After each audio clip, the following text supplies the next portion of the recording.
Hello, I'm Keith Hockton, author, historian, and host of Rearview Mirror Chronicles, where we take a look back at the people and the moments that shaped our world through history.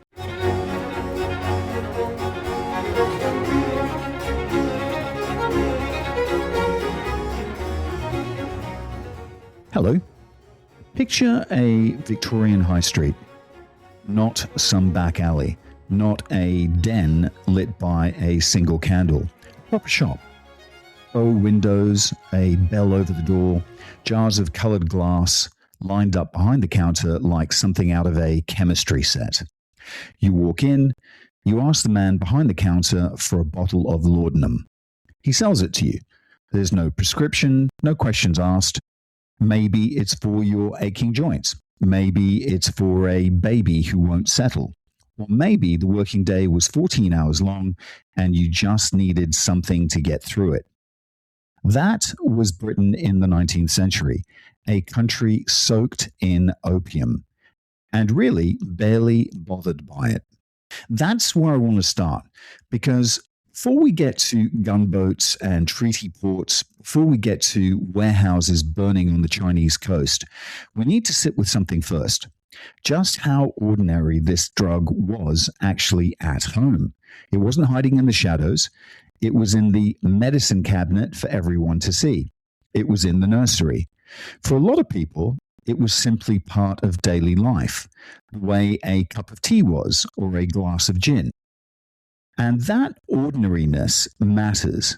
It's exactly why nobody in Britain thought twice about where the money behind it was coming from, or what it was doing 8,000 miles away. So let me keep you in Britain for just a little bit longer, because the scale of this actually deserves proper attention. Opium didn't arrive in Victorian life as one single dramatic product. It actually came in dozens of unglamorous disguises. Laudanum, which is effectively just opium dissolved in alcohol, well, that was the most common. But there were others with names that sound almost cozy now. There was Godfrey's Cordial, sold as a soothing syrup for infants. Dover's Powder for colds and fevers. Batley's Sedative Solution for coughs and nerves, and pretty much anything else that ailed you. Chemists sold these the way you'd buy a bar of soap. Rural grocers stocked them next to the tea and the sugar. And in the mill towns of the north, where mothers worked long shifts on the factory floor, it wasn't unusual to give a baby a spoonful of Godfrey's type cordial just to keep it quiet and asleep while she works away at the loom. Now, it's tempting to look back and call this some kind of buried scandal, a secret national addiction nobody wanted to admit to. But that's really not it. It wasn't hidden. It just wasn't seen as a moral problem, not the way that we see it today. Doctors actually prescribed it constantly because for a lot of what ailed people in the 19th century, it actually worked. There was no real alternative for pain relief. Nobody yet understood the dependency the way we do now. You know, a doctor treating chronic pain with laudanum, or a mother settling a teething baby with cordial, that wasn't shameful. That was just using the best tool available in an age where there were very few of them. And you know, it wasn't only the poor, though the poor certainly used it in huge quantities, as a cheap stand-in for a doctor's visit or a day off work. The literary set of the era had their own well-documented habits. Poets would take it for pain, and by their own accounts, something for the visions that it gave them.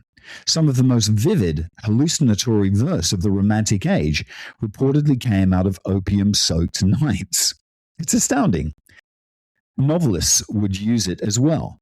Essayists wrote entire memoirs about their dependence on it, quite openly, for a reading public who understood exactly what they meant, because plenty of them had a bottle of the stuff sitting at home as well. There's also a class angle kind of worth pulling out, I think, because it makes the picture very much more interesting.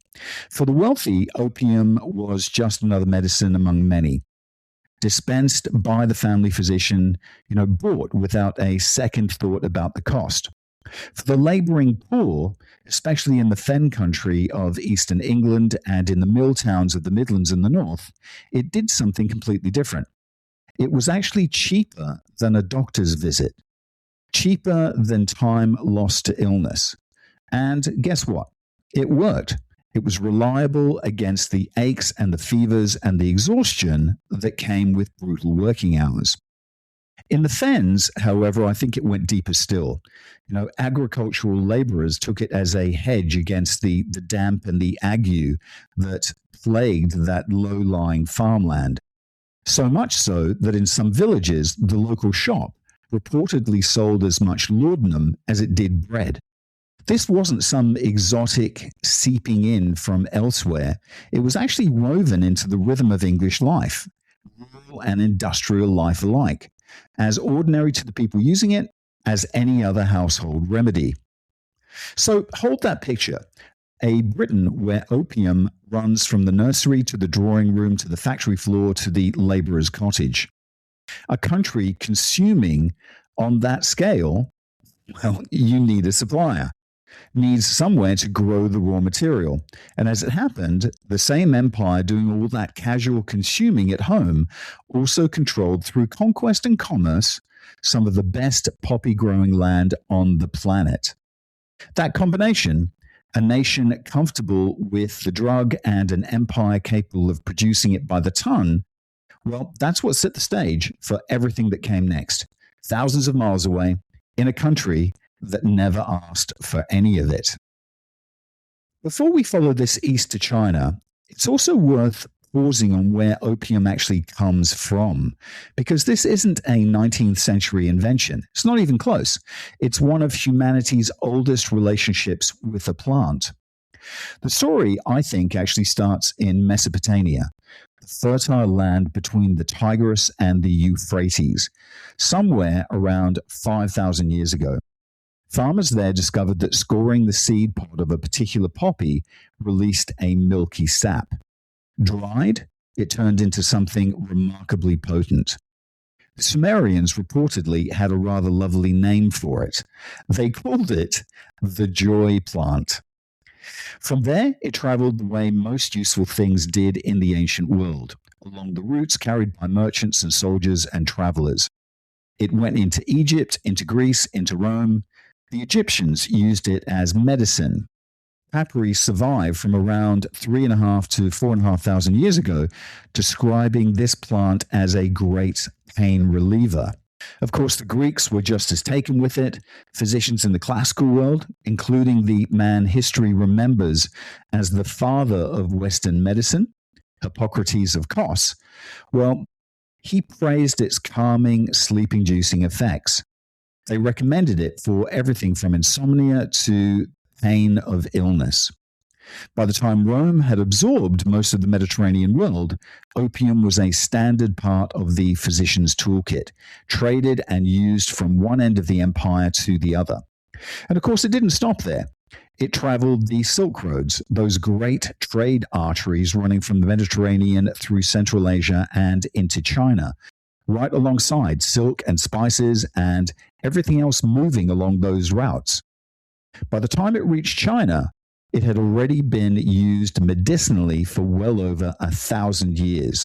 And it was understood there much the way it was in Egypt and Greece. It was a treatment, not a vice. Chinese physicians folded it into their own medical traditions. Small doses, usually mixed with other substances, taken orally rather than smoked. So between the fall of Rome and the European Renaissance, it was scholars in the Islamic world who carried the torch on opium's medical understanding. Persian physician Avicenna, whose writings would go on to shape European medical training for centuries, well, he documented its properties with a precision nothing in contemporary Europe could match. Dosages, applications, dangers, all carefully catalogued. Arab traders, meanwhile, carried opium by sea from the Middle East across the Indian Ocean, embedding it in South and Southeastern Asian life centuries before a single European ship actually made that same journey. Europe, meanwhile, had rather lost the thread. For much of the medieval period, that knowledge survived far better in Islamic and Byzantine medicine than it did in fragmented post-Roman Europe. Then, in the 16th century, a Swiss physician started mixing opium with alcohol and other ingredients, creating, I suppose, the tincture we now know as laudanum. It was more portable than raw resin, and with it, opium came roaring back into European medicine in a form that would actually dominate for the next 300 years. British interest specifically picked up from the 17th century onward as merchants and traders came into contact with the Islamic and the Southeast Asian world, where opium was already deeply established, and brought that knowledge home to an English medical tradition that was more than ready for it. So by the 19th century, opium is a novelty nowhere. It's ancient, it's transcontinental, and almost everywhere it touches, it's understood as medicine first and foremost. What changes everything, I think, what turns a shared, largely harmless medical tradition into one of the most consequential trade disputes in modern history is what happens next. One empire, sitting on a huge and growing appetite for one particular Chinese product, goes looking for something to sell in return. The product, of course, that I'm talking about is tea.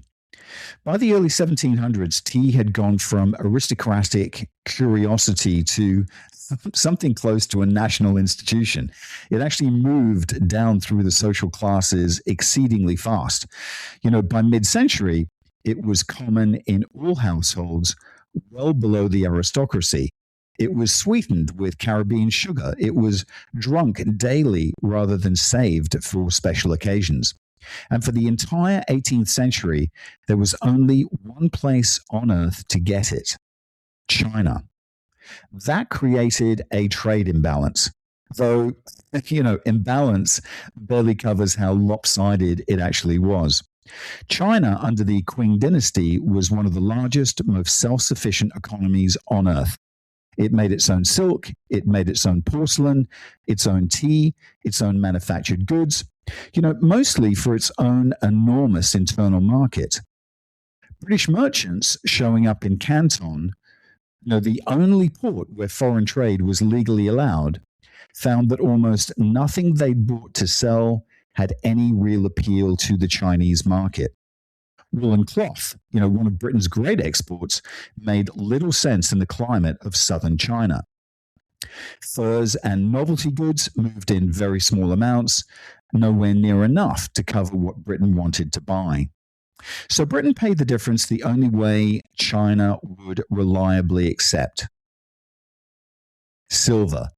Ships arrived loaded with bullion, much of it originally minted an ocean away in Spanish America, funneled through European trade networks before making the long journey east. For decades, this worked. Britain got its tea, China piled up silver. It was lopsided, but it was stable. Except a system like that doesn't last forever. By the later 1700s, the tea trade had grown so large that the outward flow of British silver had become a genuine worry in London. An empire that spends without ever getting a return, well, you can't keep that up indefinitely.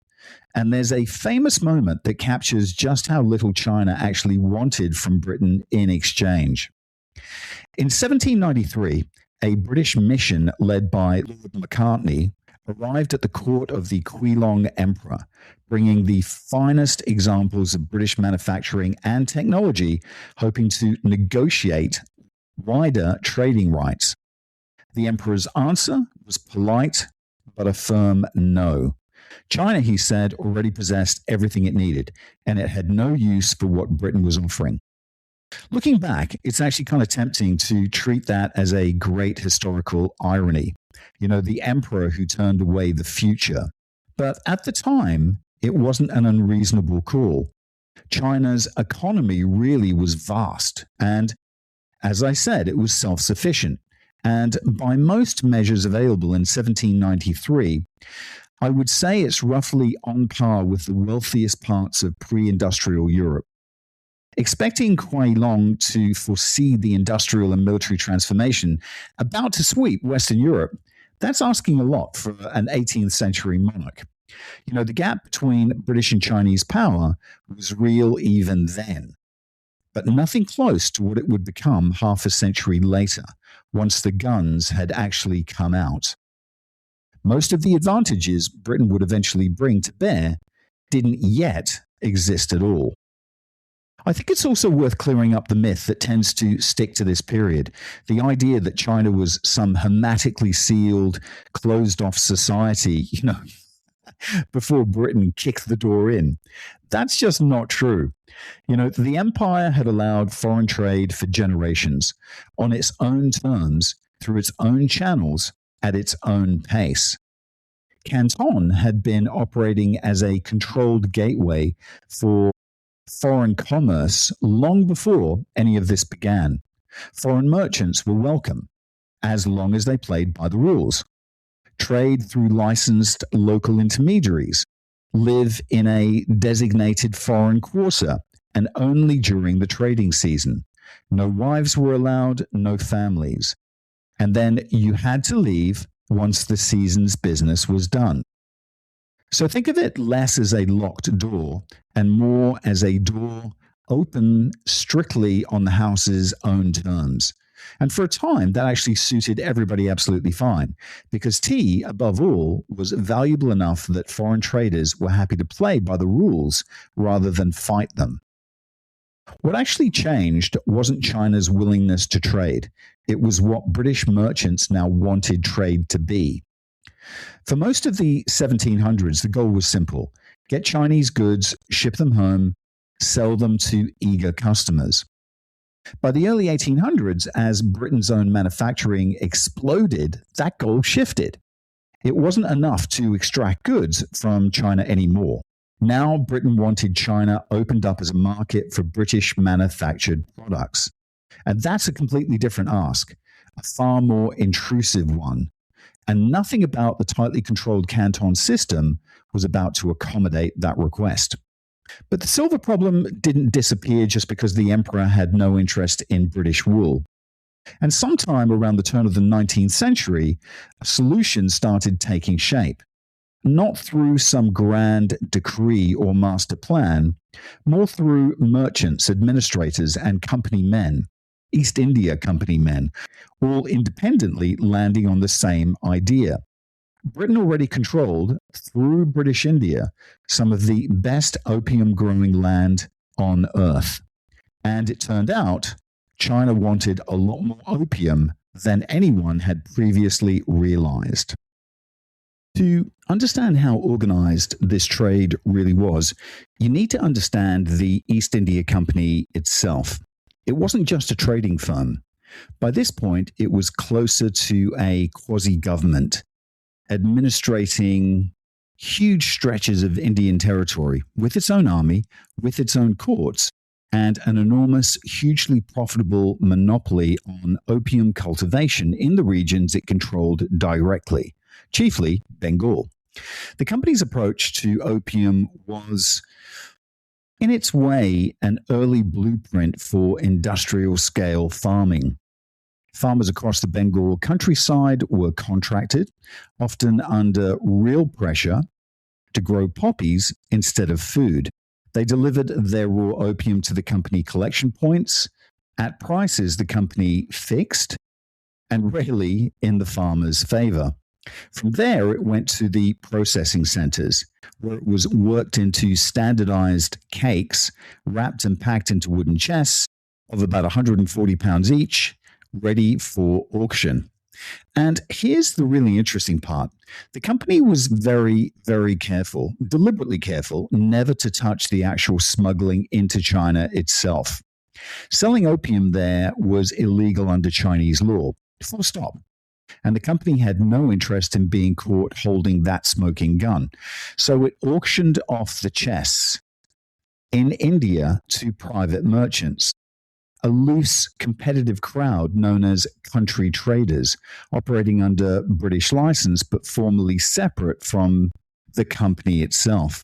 And it was these private traders who carried the opium into Chinese ports, who took the actual risk of getting caught, who pocketed the profit on that final dangerous leg of the journey. The company, meanwhile, collected its money at the auction, several steps removed from the crime itself, profiting enormously from a trade it could always claim, if pushed, that it wasn't actually running. I think it's also worth noting, too, the East India Company didn't have this market entirely to itself. A second, less centrally controlled opium region existed as well. Malwa opium, grown in the territories outside direct company control in western and central India, competed hard with the company's Bengal product, adding even more supply to a trade that, you have to say, by 1800 was already growing at a startling rate. Once the opium reached Chinese waters, the distribution side was almost as carefully engineered as the growing had been. The ships would have anchored offshore. Lintin Island at the mouth of the Pearl River became notorious for this, acting as floating warehouses. From there, small, fast Chinese boats, nicknamed fast crabs and scrambling dragons for how quickly they moved, would have ferried the opium ashore under the cover of darkness. Local dealer networks took it from there, moving it inland. It was, by any measure, a remarkably sophisticated illegal supply chain, and one that had a lot of people on both the British and Chinese sides. Well, they would have had every financial reason to keep it quiet and keep it moving. I think it's also worthwhile naming a couple of the firms that made their fortunes here, because they weren't shadowy criminal outfits lurking on the fringes. They were some of the most respectable commercial houses of the age. Jardine, Matheson and Company, Dent and Company, both grew into major, well-connected trading empires almost entirely off the back of opium.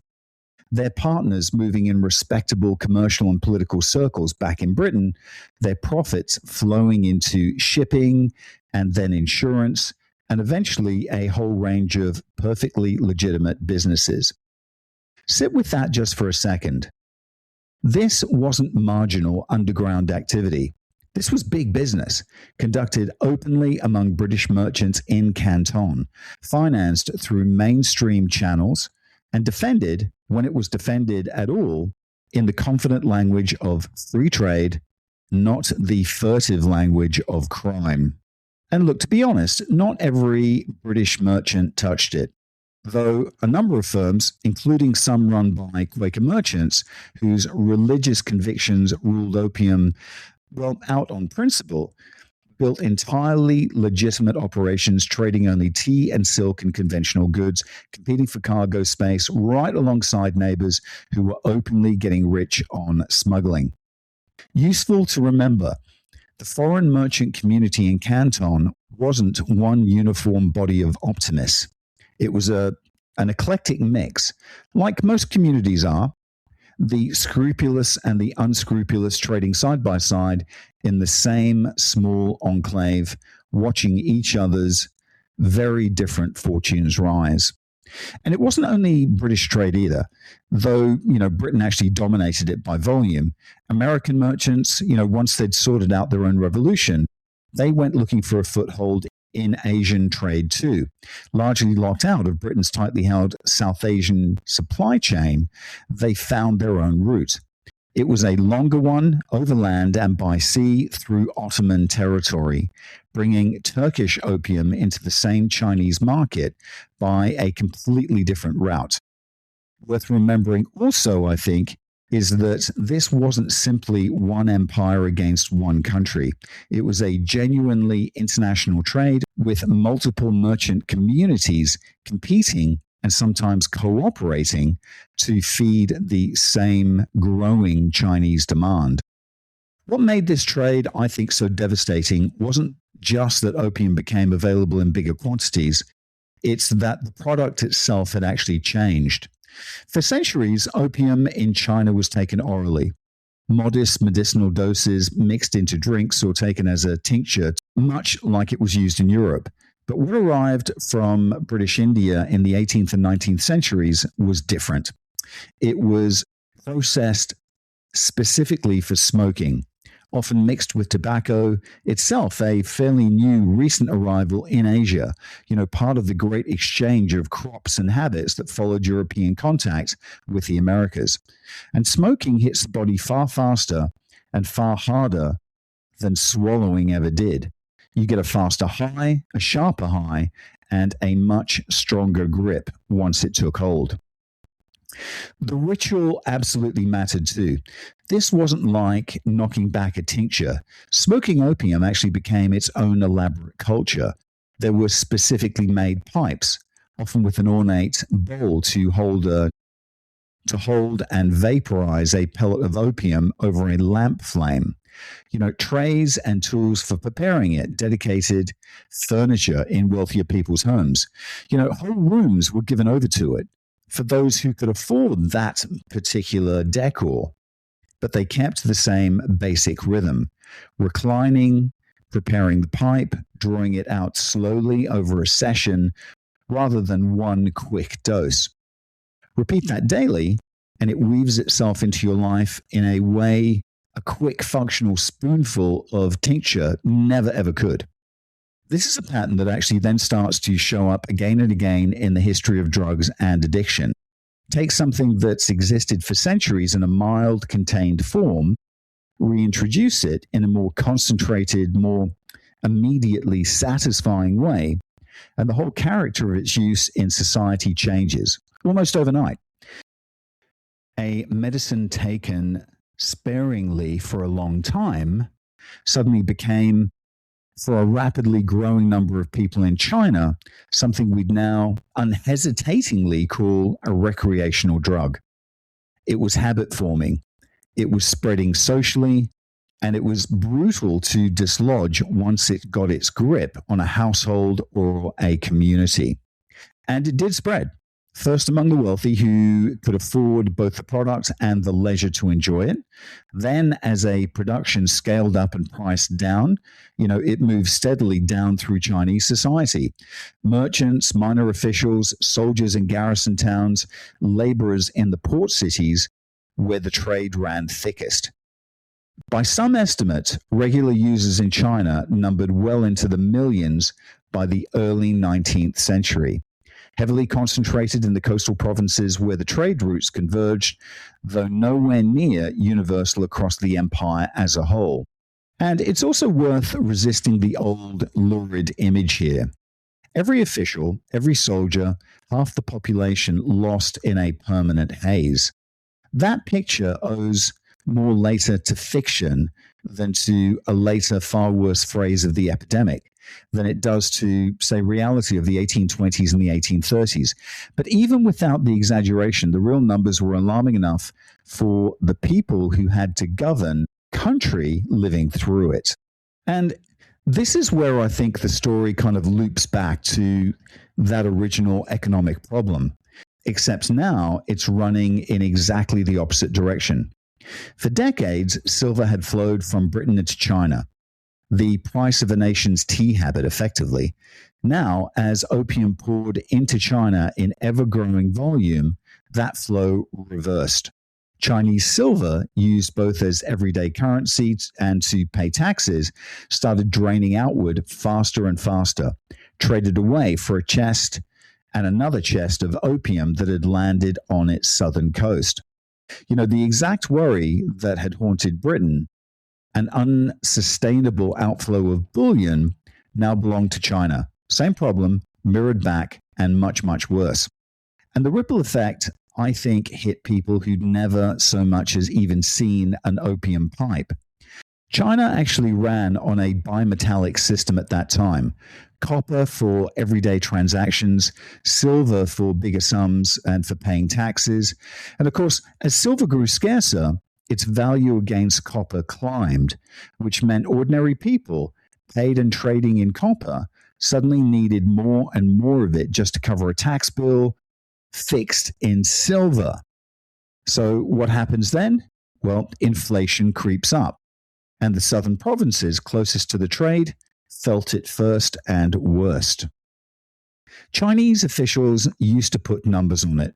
Their estimates weren't precise, but the trajectory was unmistakable.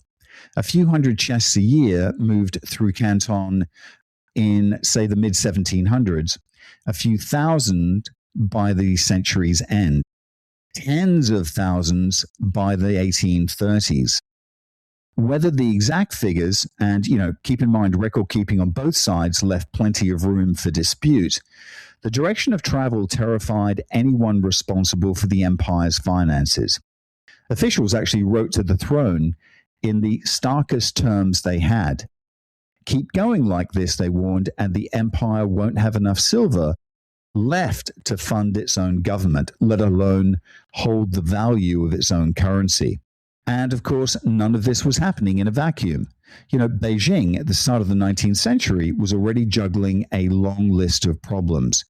Periodic rebellions in the south and the west, corruption running through the bureaucracy. The sheer difficulty of governing a territory so vast that imperial authority visibly thinned the further you got from the capital. Opium and the currency crisis, well, riding alongside it, didn't land as some isolated emergency. It landed as one more tangled thread in a knot the court was already struggling to pull apart. And let's just take a quick break, and we'll be back in a second with part 2. Autonomous is your one-stop shop for your Malaysia My Second Home visa. But they are much, much more than that. When you sign up with Autonomous, you become part of a larger community. A community that actually cares about you and your family in Malaysia. And that's important when you move to a new home. For more information, go talk to TG or WhatsApp him on +60 12 49 37 270 or visit their website penangmyhome.com. And we're back. Faced with a crisis this serious, the Qing court did what governments usually do when they hit an impossible problem. It argued about what to do next. And I think it's worth dropping the tidy version of that story, the one where China unites overnight behind a single righteous stand. The reality was much, much messier, more human. Two camps engaged among the officials advising the emperor. The first camp argued for pragmatism. Opium wasn't going to go away, they said. The appetite was too entrenched, the profits too huge, the smuggling networks too well established to simply legalize it out of existence. Much better to bring it into the light, to legalize it, to tax it, the same way the state already controlled, other major commodities like salt. Use that revenue to fund the very government now struggling to cope with the crisis. Suppression, in their view, would only push the trade further underground and hand the profits to criminals instead of the treasury and leave the real problem untouched while making it even harder to police. The second camp saw it in far starker terms. This wasn't some economic irritation to manage and monetize. It was a plague, hollowing out the families, corrupting officials, bleeding the treasury dry. The idea of the state becoming a business partner in that devastation was, well, I think to many of them, simply unthinkable. The law already banned opium. The answer wasn't to abandon that law just because enforcement was hard. The answer was to enforce it properly, decisively, no half measures. One legislation proposal in particular actually laid out something, I think, strikingly modern, a state monopoly.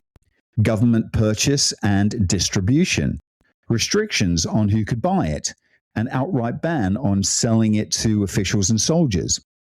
And I think the logic was also pretty simple. If the money's leaving the country either way, better some of it flows through the treasury than all of it disappears into smugglers' pockets. It's an argument that will sound very familiar to anyone who's followed a modern debate over legalizing and taxing hash, for example. And that argument very nearly won before the moral and nationalistic case against it carried the room. I think it's also worth remembering, too, that opium wasn't the only thing on the emperor's plate in the late 1830s. Far from it.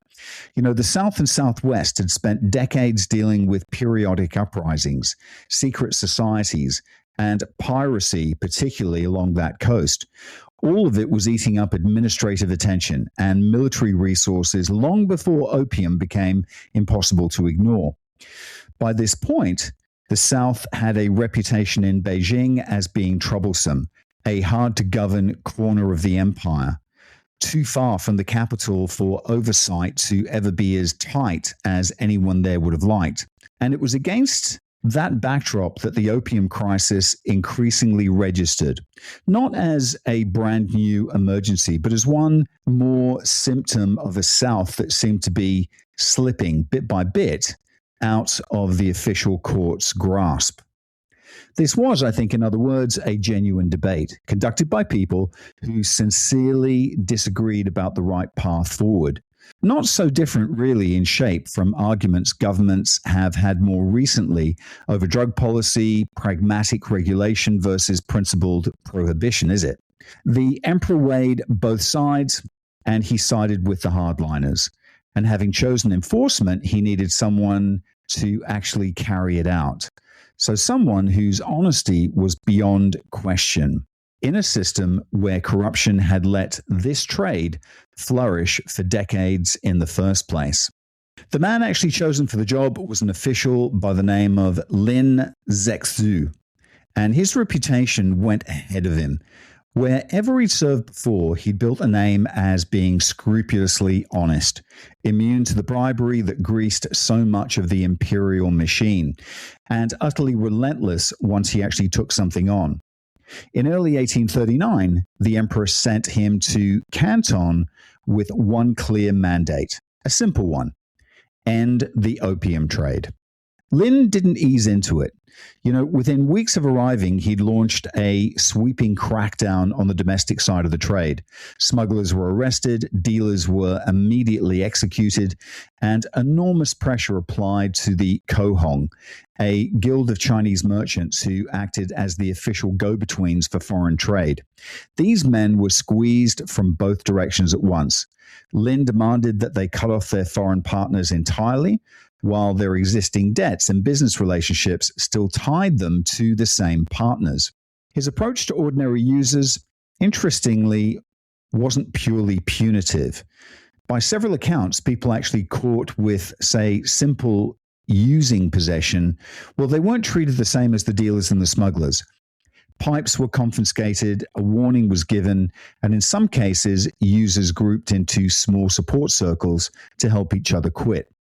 On paper, that's really not far off a modern recovery model. Here's the catch, though.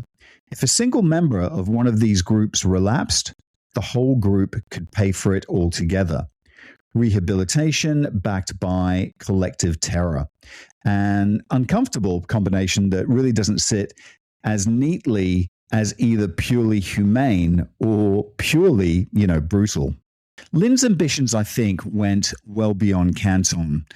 In one of the most striking moments of his time there, he wrote a formal letter directly to the young queen now sitting on the British throne. His argument was simple and pointed.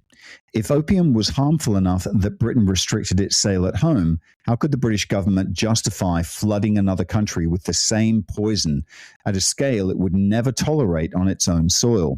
By most accounts, that letter never actually reached Queen Victoria. Historians, we still debate whether it was ever properly delivered through the official channels, though a version of it certainly appeared in a British newspaper at the time, where it seems to have changed precisely nothing. It stands now as one of the most haunting artifacts of the entire story, a direct, reasoned appeal to conscience sent to the one government that could have stopped this at the source.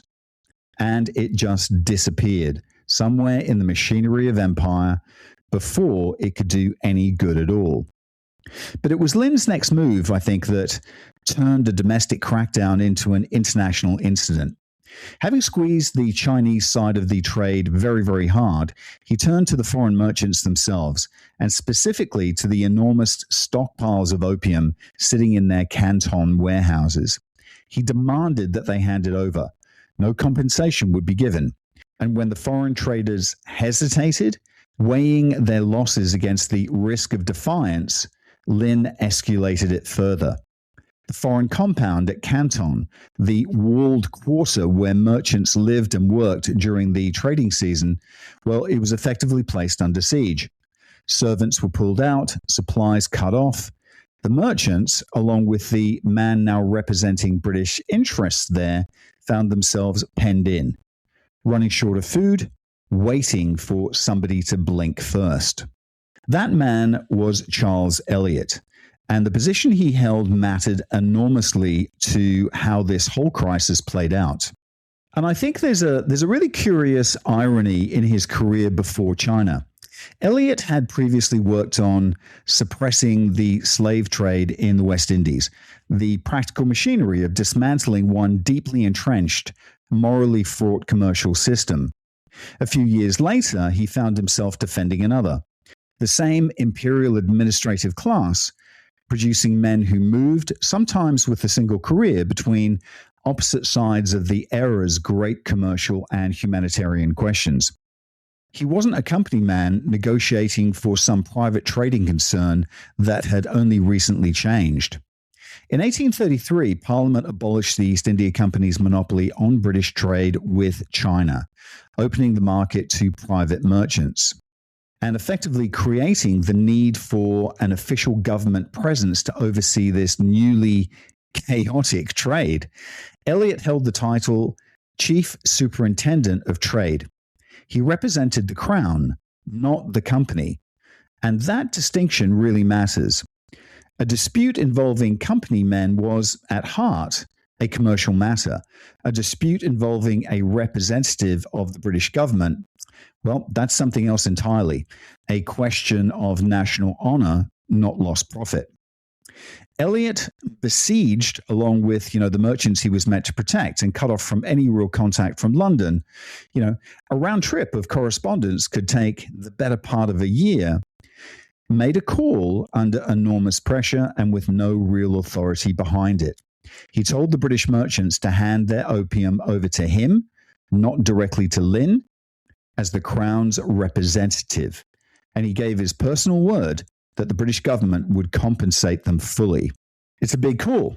However, if you look at it, that's an extraordinary promise for a man to make on behalf of a government that he hadn't even consulted. And I think it's worth pausing on just how impossible, that position actually was. This was long before telegraph had been invented, before anything close to instant communication between Britain and its outposts in Asia. A message to London and the reply back would take a year, 6 months there, 6 months back. And that's only a year if there's no wait in between them coming to a decision. Eliot was effectively alone with a fast collapsing situation, and he was expected to protect British lives, uphold British honour, and somehow avoid triggering a war, all without a shred of guidance from the government he technically spoke for. And every decision he made would be judged months later by people who hadn't lived through a single hour of the pressure that he was under. It's no surprise that by several accounts, the strain left him in visibly poor health. This would have tested a far more experienced diplomat. None of that, I think, excuses the scale of what he promised, but it does explain how one overwhelmed official ended up making a commitment that would drag two empires into war. And you know what? It worked, in the short term at least. Opium started arriving by the chestload, far more than Lin had expected. Estimates put the final total somewhere around 20,000 chests, an almost unimaginable amount, a huge chunk of the empire trade's annual volume, handed over willingly the moment traders understood that they'd be made whole for it. Lin's destruction of the surrendered opium was by design a public spectacle. It played out over roughly 3 weeks in the early summer of 1839. Workers actually dug 3 enormous trenches near the coastal town of Humen, lined with stone and timber to hold the sheer volume of it, and chest after chest was broken open, and the resin crumbled into the water-filled trenches. Then it was mixed with salt and quicklime, a combination that generated real heat as it worked, breaking the drug down until it was completely unusable. And then the whole mixture was flushed out to sea on the ongoing tide. Lin attended in person. By all accounts, he was composed and he read out a formal address to the spirits of the sea, apologizing in advance, if you like, for the pollution about to hit their domain and asking the creatures below to move out of the way before the poison arrived. A small, oddly touching gesture of respect, I think, kind of tucked inside an act that was otherwise all about force and destruction. This was public theater in the most serious sense of the word. A calculated show of resolve, of moral seriousness, of the Chinese state's determination to be finished with this trade for good. And it was staged deliberately in front of foreign observers. And Lin did that because he wanted this story carried back to their governments. And for a moment, it must have looked like a triumph. But I think what it was actually the spark. So, as I mentioned, news travels slowly across an empire and an ocean, and the sheer scale of what it now committed Britain to pay reached London in some coherent form. And when it did, the reaction wasn't relief that a crisis had been diffused, it was alarm. A junior official on the other side of the world had, without instruction, without authorization, committed the British government to compensating private merchants for 20,000 chests of a substance that was entirely illegal to sell under China's own law. And the traders weren't shy about pressing that claim. Many of them, by more than one account, had been sitting on stockpiles they couldn't move at all thanks to Lin's crackdown on the distribution networks. And suddenly, they were offered the full market value for opium that might otherwise never have sold. I think it's also worth noting how much the end of the East India Company's monopoly in 1833 had already changed the shape of all of this, even before Lin arrived in Canton. Under the old company system, there'd been one single identifiable authority on the British side, and that company had every reason to keep relations with Chinese officials stable and predictable. It wasn't playing a long game with, decades of relationships and profits to protect. Once their monopoly ended, the trade opened up to any merchant willing to take the risk, and the Canton foreign community got more crowded, more competitive, and a lot less disciplined, full of newer, more aggressive trading houses with far less invested in keeping the old equilibrium intact. Installing a crown representative like Eliot was partly Britain's attempt to impose some order on a merchant community that no longer had a single company keeping it in line. That it was precisely this new government-backed authority who ended up making the unauthorized promise that triggered the whole crisis. Well, it's one of the stranger ironies in this story, isn't it? On its own, I think this might have stayed a quiet embarrassment, something London settled or simply disowned. But it collided with a string of other grievances, and together they made it look like British subjects were under siege and British honor under direct attack. There was, first an incident in a village near Kowloon. A group of British and American sailors went ashore, they got drunk, they ended up in a brawl. A local man by the name of Lin Zexu was killed. Chinese authorities did exactly what you'd expect any government to do. They demanded the men responsible be handed over for trial. Eliot refused. He insisted on trying them himself under British law aboard a British ship. He probably believed that was the fairer, more orderly, option, given how different British and Chinese criminal procedures, looked at that particular time. But to Chinese officials, it read very differently. A British representative simply placing his own countrymen beyond the reach of the law in the country where the crime happened When no one was handed over, well, that cuts a different jib. And the Chinese response was blunt. They cut off the food and the water to the entire British community. And look, that community wasn't in a strong position to begin with. They'd already been pushed out of Canton, forced to flee Macau, Portuguese territory, only to find Lin's pressure following them there too, until the Portuguese made clear that sheltering the British wasn't going to happen anymore. So, pushed out of Macau as well, several thousand British subjects, merchants, wives, children, entire households, including servants, ended up crammed aboard a makeshift flotilla of trading ships anchored offshore. They were also short of food, short of water, fired on by occasional forts whenever Elliot tried to force a landing to resupply. Sit with that image for a second. Families who'd lived comfortably, wealthy families who'd lived comfortably in Canton for years, running very successful businesses, suddenly reduced to something close to refugees on their own ships, living off smuggled provisions, waiting for a resolution that kept slipping further away week after week. Whatever you conclude about who was in the right, that fear was completely real. And it traveled back to London just as powerfully as any argument about compensation. Now, drop that into a British political culture obsessed with protecting its own subjects and defending its own flag. Now, that's a really combustible mix, and Parliament genuinely split over it.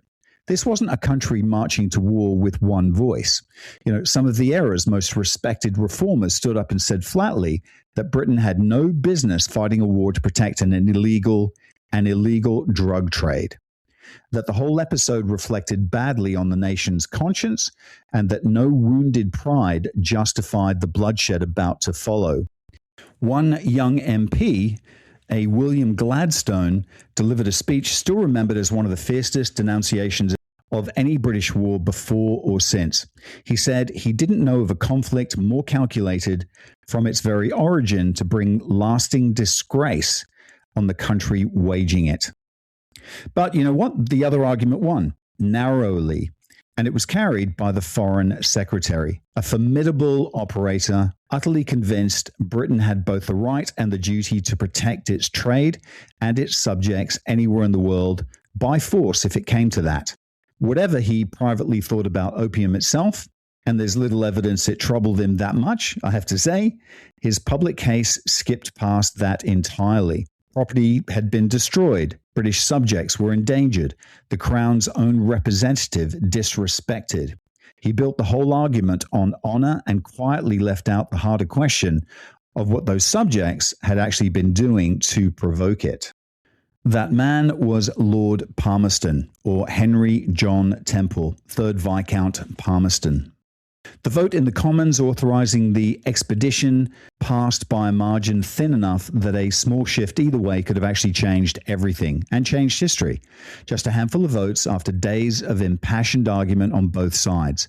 It didn't shift, and with that, the machinery of empire began to slowly grind forward. What had started months earlier as a domestic Chinese enforcement action against an illegal trade, in effect, an emperor's government trying to imperfectly to solve a real crisis of addiction and currency inside its own borders, it had turned into an escalation, a miscalculation, largely because of wounded pride, and also because of a very costly, unauthorized promise into the opening act of a war between two empires that barely understood each other at all. By the middle of 1840, a British fleet was underway, the largest force Britain had ever sent into Asian waters. Warships, troops, and a handful of technological advantages that neither side yet fully understood. China, for its part, still saw this as a very manageable disturbance on a distant frontier, one more irritant to be contained, negotiated, or simply outlasted, the way every other dispute with foreign traders had been managed for generations. It's also worth understanding just how different this fleet actually was from anything that had ever reached the Chinese coast before. The gap had widened enormously, and very recently. A lot of the officers and men aboard those ships had fought in the long wars against Napoleonic France, a conflict that had driven a full generation of rapid innovation in artillery, naval gunnery, and the sheer logistics of moving large forces across huge distances. Layer on top of that, something even newer, the first products of the Industrial Revolution built straight into military hardware, steam-powered vessels. Still a novelty, I have to say, in naval warfare generally, but it gave this fleet a capability no Chinese force had ever had to face: the ability to push against wind and current alike, to send shallow draft ironclad gunboats up rivers and estuaries that had always offered a kind of natural protection against attack from the sea. China's coastal defenses, built on methods and assumptions that had held up for a very long time, well, they were about to meet an adversary with a level of technological and organizational reach nobody on the Chinese side had any reason to expect.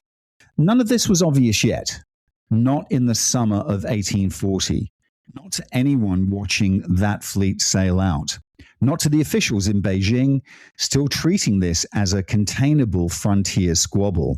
I don't think either side had any real sense of what was about to break loose on the Chinese coast.